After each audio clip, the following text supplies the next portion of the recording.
Bienvenidos al primer curso internacional de interpretación del patrimonio histórico-cultural del vino. Mi nombre es Carolina Real y soy profesora de Filología Latina en la Universidad de La Laguna. A lo largo de varias unidades les voy a acompañar por el interesante recorrido del origen y cultivo de la vid en la antigüedad clásica, con el fin de conocer las raíces de nuestra cultura en torno al vino.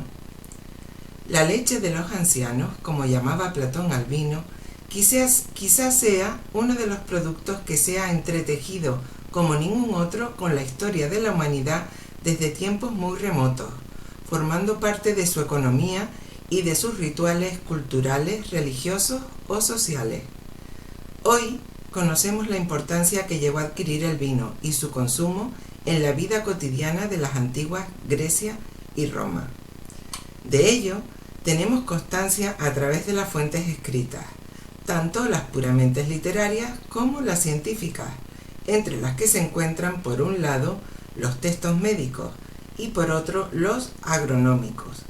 También gracias a los descubrimientos arqueológicos, vasos, ánforas, cráteras, pinturas, monedas, etc.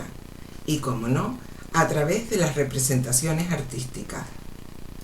El vino, en la antigüedad grecorromana, al igual que en otros pueblos primitivos del área mediterránea, fue al principio un producto de lujo, una bebida propia de héroes y reyes, con escasa presencia en otros ámbitos, pero su consumo no tardaría en popularizarse y extenderse a todas las capas de la sociedad.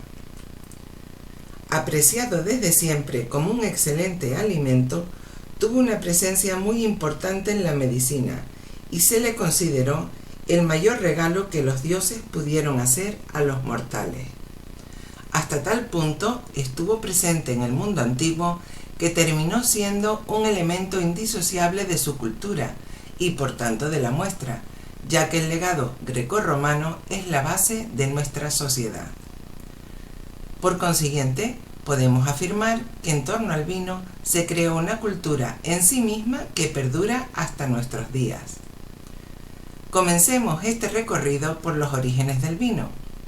Sabemos que la vid, proveniente en sus inicios de regiones caucásicas, situadas entre Europa del Este y Asia Occidental, se fue extendiendo de manera paralela a la expansión del comercio por distintas zonas del Mediterráneo hasta la península ibérica, pasando por Grecia, Egipto, Italia y el norte de África.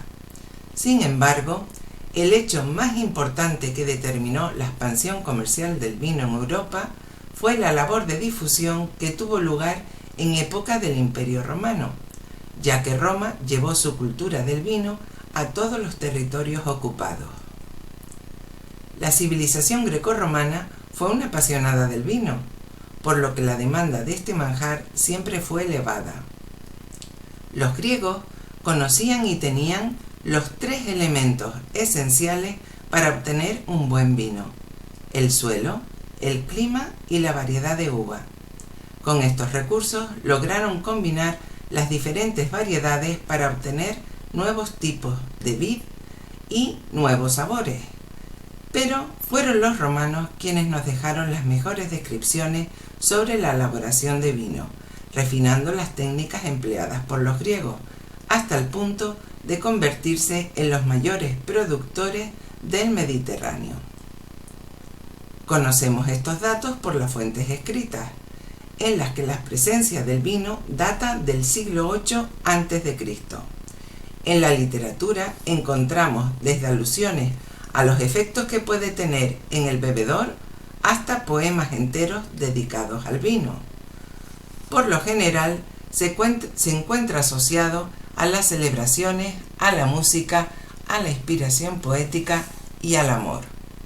Fueron precisamente los antiguos griegos quienes acuñaron el famoso dicho vino y verdad, más conocido por su versión latina in vino veritas, y de ahí el refrán popular: los niños y los borrachos siempre dicen la verdad.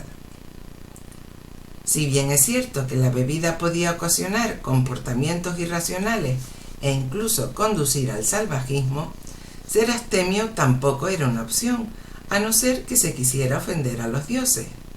Así lo expresa Tibulo, uno de los grandes poetas latinos, cuando advierte: quien teme el gran poder de un dios irritado, que beba. Horacio, otro poeta latino, pensaba que sólo la ebriedad inspiraba versos hermosos y recomendaba a los que sólo bebían agua abstenerse de escribir poesía. También hay que decir que el amor de Horacio por el vino era tal que al hablar sobre su muerte expresaba más miedo al verse alejado de su amada bodega que de su esposa. Pero dejando a un lado la poesía, otra de las fuentes importantes para el estudio del vino son los escritos técnicos. Destacan autores como Catón, Columela, Palladio, Plinio y Varrón, a través de los cuales conocemos las costumbres vitivinícolas de la época. Algunas de sus técnicas continúan influyendo en el proceso de producción del vino. A Columela debemos los beneficios del uso de diferentes espalderas y emparrados de vides. A Plinio, la consideración del clima y la orografía al elegir la variedad de uva a plantar.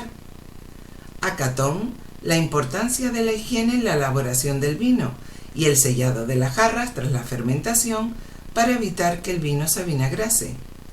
Su obra sirvió de libro de texto durante siglos, lo mismo que el Tratado de Palladio, que se siguió al pie de la letra hasta finales del Renacimiento. A todos ellos debemos los cimientos de la viticultura. Muchas gracias por su atención.